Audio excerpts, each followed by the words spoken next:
नमस्कार दोस्तों। हम पढ़ रहे थे कक्षा 10 राजस्थान बोर्ड में जो चलती है बुक राजस्थान का इतिहास एवं संस्कृति। उसके 10वें चैप्टर पर हम पहुंच गए थे। 9 चैप्टर हम पढ़ चुके हैं और उनकी वीडियो आपको अवेलेबल करवा चुकी हूं मैं। और ये 10वां चैप्टर है राजस्थान के प्रमुख पर्यटन स्थल। काफ़ी बड़ा चैप्टर है, इसलिए इसको मैंने पार्ट्स में डिवाइड किया है। तो ये है इसका चौथा पार्ट। 3 पार्ट इसके पहले आ चुके हैं और कुछ जो है जिलों के बारे में, उनके पर्यटन स्थलों के बारे में हम पढ़ चुके हैं। तो आज हम यहाँ पे पढ़ेंगे शेखावाटी। शेखावाटी में आता है सीकर, चूरू, झुंझुनू। तो सबसे पहले हम शेखावाटी क्षेत्र में सबसे पहले हम बात करेंगे ताल छापर अभ्यारण्य की। ताल छापर अभ्यारण्य जो है ये कहाँ पर स्थित है? तो ताल छापर अभ्यारण्य चूरू में स्थित है, जो कि सुजानगढ़ तहसील में है, चूरू की सुजानगढ़ तहसील में। तो इसकी हम बात कर रहे हैं, देखिए। और काले अभ्यारण्य हिरणों के लिए ये अभ्यारण्य प्रसिद्ध है, ये भी ध्यान रखना। ये अभ्यारण्य किसके लिए प्रसिद्ध है? ताल छापर अभ्यारण्य काले हिरण के लिए प्रसिद्ध है ये। तो देखिए, ताल छापर अभ्यारण्य में उछलते कूदते अठखेलियां करते छोटे छोटे मृग शावक यानी कि हिरण के बच्चे पर्यटकों का मन मोह लेते हैं। काले हिरण की यह सेंचुरी छापर गांव में है। कौन से गांव में है? छापर गांव में है, जो कि जयपुर से 210 किलोमीटर दूर चूरू की सुजानगढ़ तहसील में स्थित है।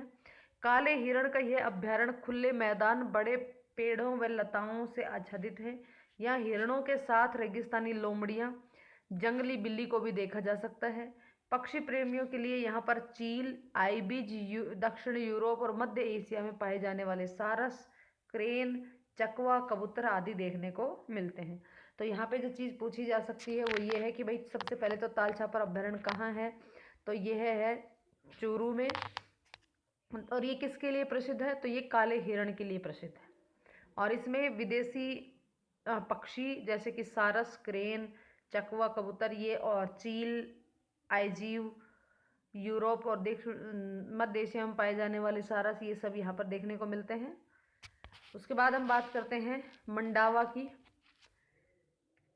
प्राचीन समय में मध्य पूर्व और चीन के मध्य का प्राचीन व्यापारिक मार्ग का एक प्रमुख केंद्र था मंडावा। यहाँ से सामान का आदान प्रदान किया जाता था। यहाँ के ठाकुर नवल सिंह ने नवलगढ़ और मंडावा पर शासन किया। मंडावा में एक किला बनवाया गया और किले के चारों तरफ नगर बसाया। यहाँ अनेक बड़े व्यापारी आकर बस गए, जिन्होंने अनूठी, अद्भुत, अजब गजब हवेलियों की नींव रखी। इस नगर को पर्यटकों का आकर्षण का केंद्र बनाया। इस किले के भित्ति चित्र, कांच का काम और तथा आकर्षक मेहराबदार द्वार भगवान कृष्ण के चित्रों से शोभायमान है। मंडावा जो है वो झुंझुनू में पड़ता है और नवलगढ़ और मंडावा दोनों ही जगह जो है वो किसके लिए फेमस हैं? तो ये हवेलियों के लिए फेमस है। और प्राचीन समय में मध्य पूर्व और चीन के बीच में व्यापारिक मार्ग जो था उसका केंद्र था, मुख्य केंद्र था मंडावा। इसलिए यहाँ पर बड़े बड़े व्यापारी आए और यहाँ आकर के बस गए और उन्होंने अपनी बड़ी बड़ी हवेलियों का निर्माण करवाया। इसके बाद आता है खेतड़ी झुंझुनू, खेतड़ी का महल। तो झुंझुनू का खेतड़ी महल कला और वास्तु संरचना के सर्वोत्कृष्ट उदाहरण में से एक है। इसे झुंझुनू के हवा महल के रूप में जाना जाता है। तो झुंझुनू का हवा महल किसे कहते हैं? तो झुंझुनू का हवा महल खेतड़ी महल को कहते हैं। 1770 ईस्वी में इस महल का निर्माण हुआ था। आश्चर्यजनक तथ्य यह है कि खेतड़ी महल में कोई झरोखे द्वार नहीं है, फिर भी इसे हवा महल के नाम से जाना जाता है। जबकि हमने देखा था कि जयपुर का जो हवा महल है उसमें काफ़ी सारे झरोखे बने हुए हैं, छोटे बड़े, लेकिन इसमें कोई भी झरोखा या द्वार नहीं है, फिर भी इसके नाम क्या दिया है? हवा महल दिया है। खेतड़ी महल का अनोखापन हवा के अबाध प्रवाह हेतु व्यवस्थित रूप से बनाए गए भवनों के निर्माण के कारण है।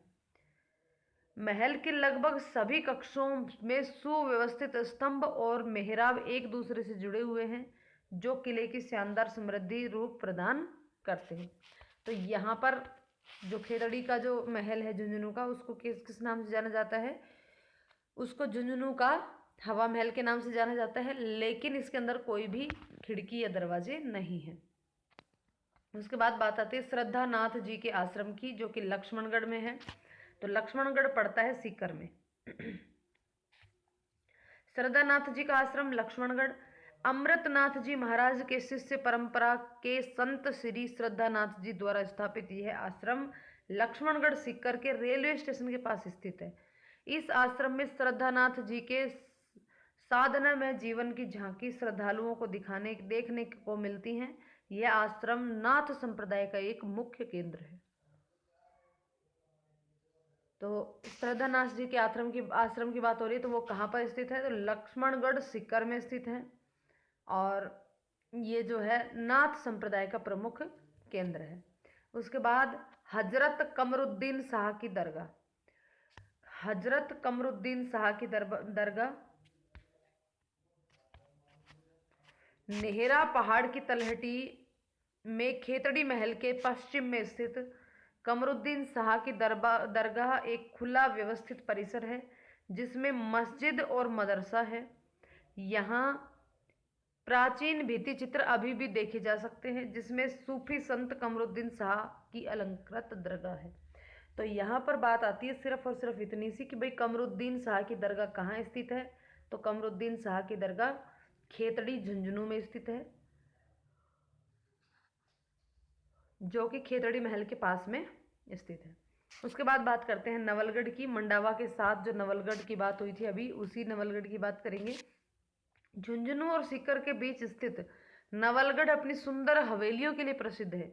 यहाँ कई फिल्मों की शूटिंग भी की गई थी जिसमें कुछ भारतीय और कुछ विदेशी फिल्में भी हैं। यहाँ का आकर्षक किला ठाकुर नवल सिंह ने बनवाया था तथा उनके पास स्थित रूप निवास उद्यान और फव्वारों से सुशोभित है। देखिए नवलगढ़ का जो किला है ये किसने बनवाया था? ये ठाकुर नवल सिंह ने बनवाया था और ये कहाँ पर स्थित है? झुंझुनू में स्थित है। और इसी के पास स्थित है रूप निवास, जो कि एक उद्यान और फव्वारों से सुशोभित है। इसके बाद बात करेंगे लक्ष्मणगढ़ किला की।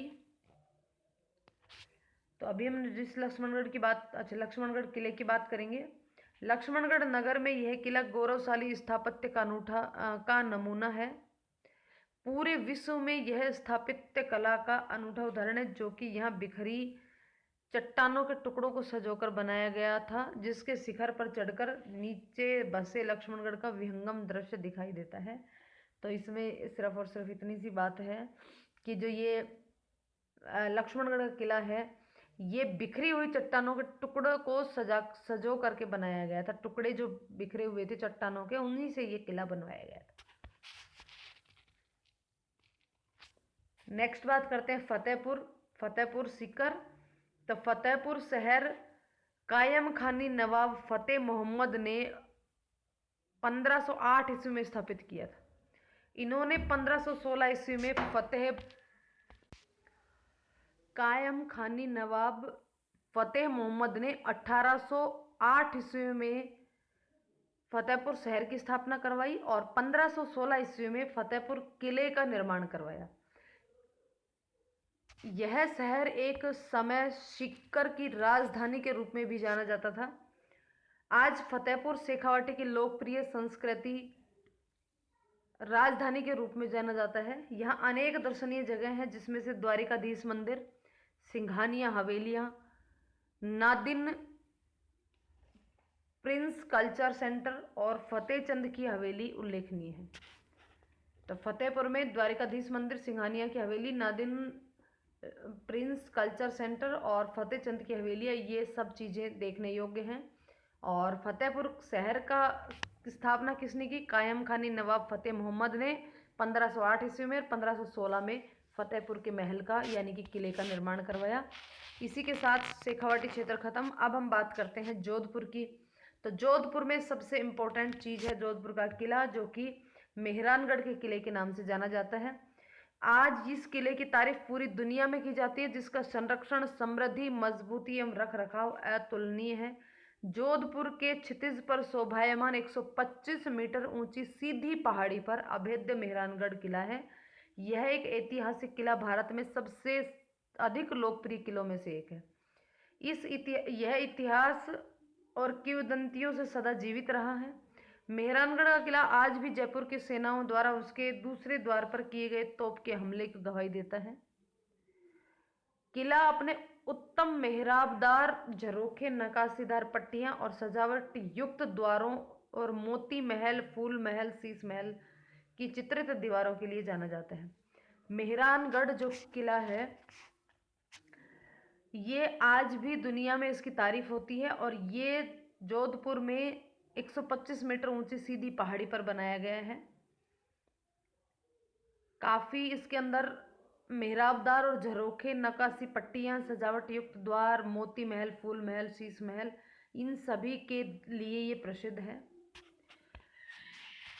इसके बाद है जसवंत थड़ा। जोधपुर के किले पर से देखने पर ये काफ़ी अच्छा दिखाई देता है। सफ़ेद संगमरमर से निर्मित ये जसवंत थड़ा है, ये तो मिनी ताजमहल के रूप में जाना जाता है, राजस्थान के ताजमहल के रूप में जसवंत थड़ा। तो 19वीं शताब्दी के अंत में निर्मित श्वेत संगमरमर का आकर्षक स्मारक जसवंत सिंह द्वितीय को समर्पित है, जिसका निर्माण उसके उत्तराधिकारी सरदार सिंह ने करवाया था और इसे राजस्थान का ताजमहल भी कहते हैं। तो बात आती है कि भाई राजस्थान का ताजमहल किसे कहते हैं, तो राजस्थान का ताजमहल कहते हैं जसवंत थड़ा को, जो कि ताजमहल की तरह ही सफ़ेद संगमरमर से बनाया गया है और जसवंत सिंह द्वितीय को समर्पित है और इसका निर्माण करवाया था सरदार सिंह ने, जो कि जसवंत सिंह का उत्तराधिकारी था। उसके बाद बात करते हैं मंडोर जोधपुर की। तो इस स्थान का प्राचीन नाम मांडवपुर था। यह पुराने समय में मारवाड़ राज्य की राजधानी हुआ करता था। एक किंवदंती के अनुसार रावण का ससुराल यहीं पर था।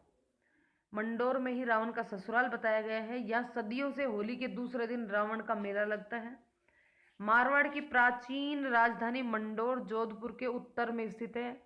इस क्षेत्र का अपना ऐतिहासिक महत्व है। यहाँ जोधपुर के पूर्व शासकों के स्मारक एवं छतरियाँ बनी हुई है और राजस्थान स्थापत्य कला से बनी परंपरागत छतरियों की अपेक्षा हिंदू मंदिरों की संरचना पर आधारित है।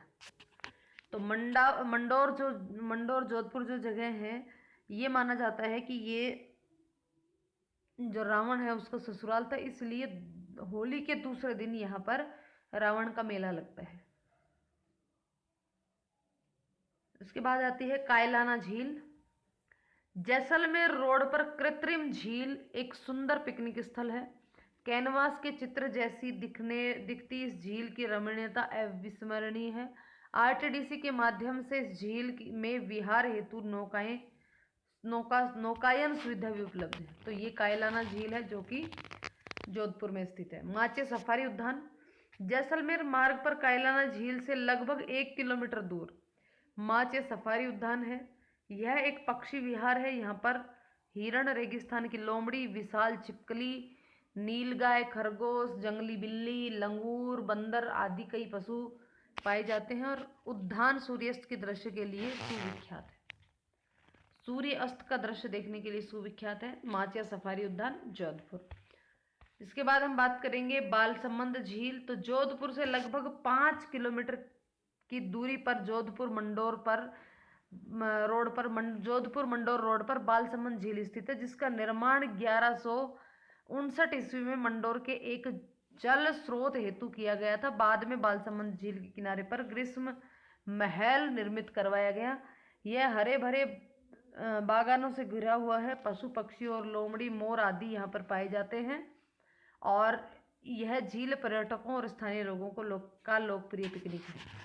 तो जो बालसमंद झील जो है उसका निर्माण 1159 ईस्वी में करवाया गया था और केवल जल स्रोत के लिए करवाया गया था। बाद में इस झील के किनारे पर ही ग्रीष्म महल का निर्माण करवा दिया गया और अब ये जो झील है ये स्थानीय लोगों और पर्यटकों के लिए काफ़ी लोकप्रिय पिकनिक स्थान है। तो जोधपुर के बाद हम बात करेंगे करौली। तो करौली जो है वो अब करौली में जो पर्यटन स्थल है उसमें सबसे पहले आता है कैला देवी मंदिर। तो कैला देवी मंदिर जो है वो करौली में स्थित है। करौली के बाहरी इलाके में लगभग 25 किलोमीटर की दूरी पर फैला कैला देवी का प्रसिद्ध मंदिर, जो कि त्रिकूट की पहाड़ियों के बीच काली सिंध नदी के किनारे पर बना हुआ है। काली सिंध नदी के किनारे पर त्रिकूट की पहाड़ियों के बीच में बना हुआ है। यह मंदिर देवी के 9 शक्तिपीठों में से एक माना जाता है तथा इसकी स्थापना 1100 ईस्वी में की गई थी, ऐसी मान्यता है। कैला देवी मंदिर में प्रतिवर्ष हिंदी कैलेंडर के अनुसार चैत्र माह में विशाल मेले का आयोजन किया जाता है। यह हनुमान जी का मंदिर भी है, जिसे यहाँ के लोग लांगुरिया के नाम से पुकारते हैं। देखिए, तो सबसे पहले बात हो रही है यहाँ पे कैला देवी की। तो कैला देवी का मंदिर कहाँ है? तो सबसे पहले तो कैला देवी का मंदिर जो है वो करौली में स्थित है। दूसरी चीज,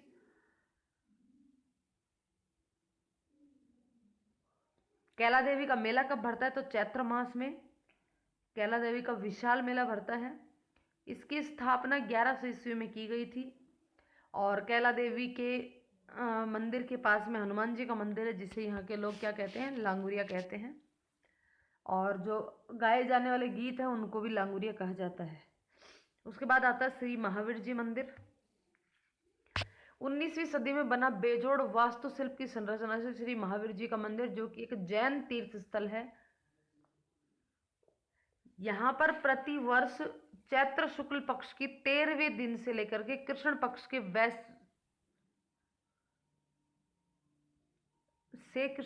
के वैशाख के पहले दिन तक इस मेले का आयोजन किया जाता है, जिसमें हजारों जैन श्रद्धालु आते हैं।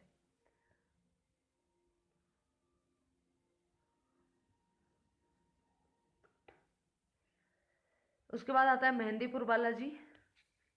करौली के एक गांव मेहंदीपुर में बालाजी यानी कि हनुमान जी के मंदिर की काफी दूर दूर तक मान्यता है। मान्यता के अनुसार पागल और बीमार लोग यहाँ लाए जाते हैं और बालाजी के आशीर्वाद से अधिकतर ठीक होकर वापस जाते हैं। इसके बाद हम बात करेंगे कोटा की। तो कोटा में सबसे पहले आता है कोटा बैराज। कोटा बैराज राजस्थान राज्य में चंबल नदी पर निर्मित सबसे महत्वपूर्ण जल संग्रह स्थलों में से एक है। तो कौन सी नदी पर कोटा बैराज बना हुआ है? चंबल नदी पर। वर्षा ऋतु में इसके बड़े फाटकों के माध्यम से तेज प्रवाहित जलधारा मनमोहक दृश्यों को देखने के लिए पर्यटक लालायित रहते हैं। बैराज के पास भगवान शिव का कंसुआ मंदिर एक दर्शनीय स्थल है, जहां दुर्लभ चौमुखी शिवलिंग स्थापित है। कंसुआ मंदिर और चौमुखी शिवलिंग स्थापित है। उसके बाद है मुकुंदरा बाग अभ्यारण्य। मुकुंदरा हिल्स कोटा से लगभग 50 किलोमीटर की दूरी पर रावत भाटा मार्ग पर सेलझर और कोलीपुरा गिरधरपुरा होते हुए दर्रा गांव तक तथा कोटा से 50 किलोमीटर झालावाड़ रोड पर दर्रा गांव से कोलीपुरा सेलझर तक इस बाघ अभ्यारण्य का दृश्यावलोकन किया जा सकता है। यह अभ्यारण्य सघन वन क्षेत्र है। यहाँ पे पैंथर, भालू, हिरण, जंगली सुअर, लोमड़ी, सियार तथा काफी संख्या में देसी और प्रवासी पक्षियों को भी देखा जा सकता है। मुकुंदरा हिल्स बाघ अभ्यारण्य। इसके बाद है जग मंदिर महल। कोटा महारावल दुर्जन साल सिंह जी की महारानी और उदयपुर की राजकुमारी ब्रज कंवर ने इस कृत्रिम जलाशय, किशोर सागर और जग मंदिर का निर्माण 1743 से 1745 ईस्वी के मध्य करवाया गया था। किशोर सागर कोटा शहर के बीच स्थित है। यहाँ पर पर्यटकों हेतु पावर मोटर बोट और जेट स्की तथा बच्चों हेतु अन्य जल क्रीड़ाओं में water zorbing ball, banana boat आदि की सुविधा उपलब्ध है। जिसके अतिरिक्त यहाँ पर सायंकाल laser film and sound show का आयोजन किया जाता है। यह स्थान कोटा का प्रमुख पर्यटन स्थल है। किसकी बात कर रहे हैं हम? जग मंदिर महल की बात कर रहे हैं। इसका जो निर्माण है वो किसने करवाया? इसका निर्माण दुर्जन सिंह की तो महारानी थी और राजकुमार की उसकी उदयपुर की राजकुमारी थी ब्रज कंवर। उसने इस कृत्रिम जलाशय, किशोर सागर और जग मंदिर का निर्माण 1743 से 45 में करवाया गया था।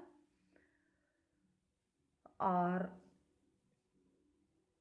किशोर सागर जो है वो कोटा के मध्य में स्थित है और यहाँ पे बच्चों के लिए और बड़ों के लिए काफ़ी सारी जल क्रीड़ाओं हेतु काफ़ी सारी चीज़ें उपलब्ध हैं। इसके अतिरिक्त शाम को laser film and sound show का आयोजन भी किया जाता है। इसके बाद आता है अभेड़ा महल। अभेड़ा महल का निर्माण 18वीं शताब्दी में करवाया गया था। यह महल शाही आरामगाह की दृष्टि से कोटा से 8 किलोमीटर की दूरी पर निर्मित करवाया गया था, जिसमें राजकुमारी धीरदेव द्वारा पानी का कृत्रिम जलाशय निर्मित करवाया गया था, जिससे ज़्यादा से ज़्यादा वन्य जीव एवं पक्षी शोर आकर्षित हो सके। और महाराव उमेद सिंह द्वितीय के शासनकाल में इस जलाशय में मगरमच्छ की विभिन्न प्रजातियों को पाला जाता था तथा अभेड़ा का तालाब इसी के कारण प्रसिद्ध है। अभेड़ा महल 18वीं शताब्दी में इसका निर्माण हुआ और ये आरामगाह के तौर पर बनवाया गया था। और इसी के अंदर राजकुमारी धीरदेव द्वारा एक कृत्रिम जलाशय बनवाया गया, जिसमें काफ़ी सारे वन्य जीव और पक्षी आते हैं। और महाराव उमेद सिंह द्वितीय के काल में जलाशय में मगरमच्छ की अनेक सारी प्रजातियां जो पाली जाती थी, इसलिए इसी तालाब का नाम क्या पड़ गया, अभेड़ा का तालाब। इसके कारण ये प्रसिद्ध हुआ है। उसके बाद हम बात करेंगे नागौर की। तो नागौर में सबसे पहले आती है लाडनू। लाडनू में बनी साड़ियाँ पूरे भारत में कॉटन की साड़ियों में बेहतरीन किस्म की मानी जाती है। लाडनू नागौर में जो साड़ियाँ बनती है वो पूरे भारत में जो कॉटन की साड़ियाँ उनमें सबसे बेहतर किस्म की मानी जाती हैं तथा इनके चटक रंग और मुलायम कपड़े के लिए पसंद की जाती है। जैन धर्म का एक महत्वपूर्ण केंद्र और अहिंसा व करुणा का आध्यात्मिक केंद्र माना जाने वाला लाडनू 10वीं सदी में बसाया गया था, जिसका अपना एक समृद्ध इतिहास है। जैन धर्म आध्यात्मिकता तथा शुद्धि का प्रतीक जैन विश्व भारती विश्वविद्यालय एक प्रसिद्ध शिक्षा का केंद्र भी है। विश्व विख्यात संत आचार्य तुलसी लाडनू के ही रहने वाले थे, संत आचार्य तुलसी। अब बात करते हैं बड़े पीर साहब की दरगाह। सुप्रसिद्ध पवित्र स्थान होने के कारण नागौर में बड़े पीर साहब की दरगाह को 17 अप्रैल 2008 को एक संग्रहालय के रूप में दर्शनार्थ खोल दिया गया था। दरगाह में सबसे ज़्यादा प्रसिद्ध और लोकप्रिय दर्शन योग्य सुशोभित वस्तु जो है वो है कुरान शरीफ। यहाँ पर जो रखी गई है कुरान शरीफ, जिसे हजरत सैयद सैफुद्दीन अब्दुल जिलानी द्वारा सुनहरी स्याही से लिखा गया था। इसके साथ ही उनकी छड़ी और पगड़ी भी यहाँ पर रखी हुई है। और यहाँ पर दर्शक पुराने भारतीय सिक्के जो कि सन 1805 के हैं देख सकते हैं, और उनके साथ ही अब्राहम लिंकन की छवि के साथ अमेरिकन सिक्के भी यहाँ देखने को मिलते हैं। तो यहाँ पे बात होती है बड़े पीर साहब की दरगाह। तो बड़े पीर साहब की दरगाह कहाँ पर स्थित है, तो नागौर में बड़े पीर साहब की दरगाह स्थित है, जो कि 17 अप्रैल 2008 को एक संग्रहालय के रूप में खोल दी गई देखने के लिए। और इसके अंदर जो सबसे दर्शनीय योग्य वस्तु है वह है कुरान शरीफ, जिसे हजरत सैयद सैफुद्दीन अब्दुल जिलानी द्वारा सुनहरी स्याही से लिखा गया है। और उनकी पगड़ी और छड़ी ये दोनों चीज़ें भी वही हैं, और साथ में कुछ पुराने सिक्के जो कि 1805 के आसपास के थे, और कुछ अमेरिकन सिक्के भी देखने को मिलते हैं। उसके बाद बात आती है झोरड़ा पाली।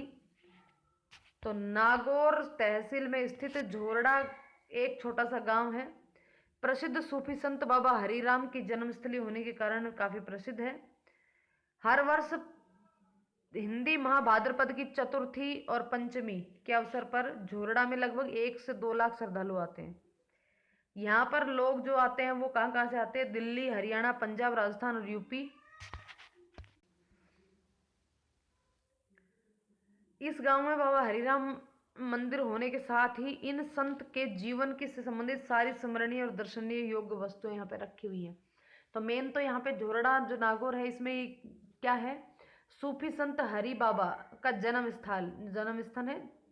स्थान है।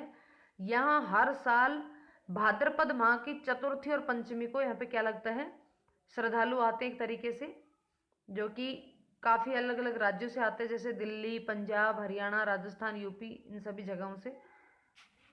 और यहाँ पे इनकी सभी दर्शनीय योग्य वस्तुएं रखी हुई हैं। इसके बाद आती है बात पाली की। तो पाली के लिए सबसे पहले आता है पाली का रणकपुर जैन मंदिर। प्राकृतिक सौंदर्य के बीच घाटियों से घिरा यह भव्य मंदिर जैन समुदाय का के लिए बड़ा तीर्थ स्थल है। हीरे जैसे चमकते और तरासे गए यह मंदिर अलौकिक, अद्भुत और अद्वितीय है। एक जैन व्यापारी के पास दिव्य दृष्टि होने की मान्यता के बाद 15वीं शताब्दी में निर्मित रणकपुर जैन मंदिर आदिनाथ को समर्पित है।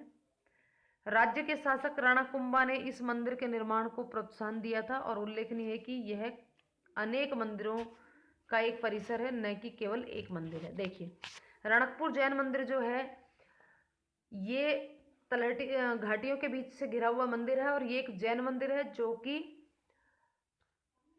जैन तीर्थंकर आदिनाथ जी को समर्पित है। 15वीं शताब्दी में इसका निर्माण धरणकशाह द्वारा करवाया गया था। एक व्यापारी था धरणकशाह, उसके द्वारा करवाया गया था और रणकुंभा इस मंदिर के निर्माण को प्रोत्साहन देते थे। और रणकपुर जैन मंदिर जो है इसमें सूर्य मंदिर भी है और काफ़ी सारे मंदिरों का ये एक समूह है।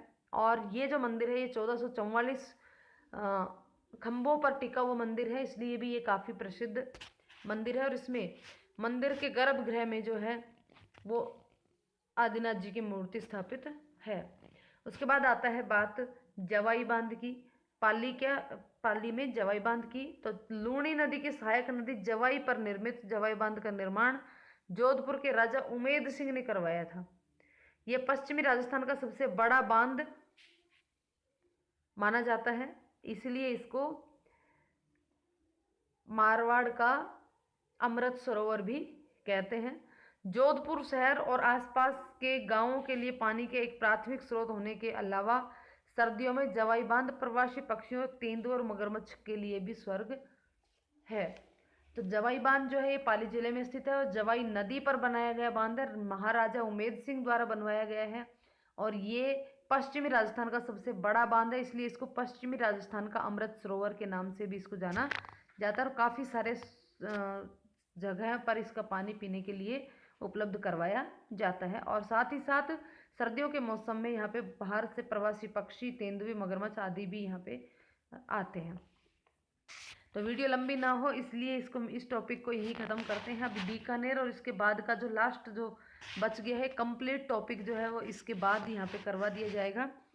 तो दोस्तों, यदि आपने चैनल को सब्सक्राइब नहीं किया है तो चैनल को सब्सक्राइब करके बेल आइकन को क्लिक कर लें और वीडियो कैसी लगी कमेंट करके ज़रूर बताएं। वीडियो को अंत तक देखने के लिए आपका बहुत बहुत धन्यवाद।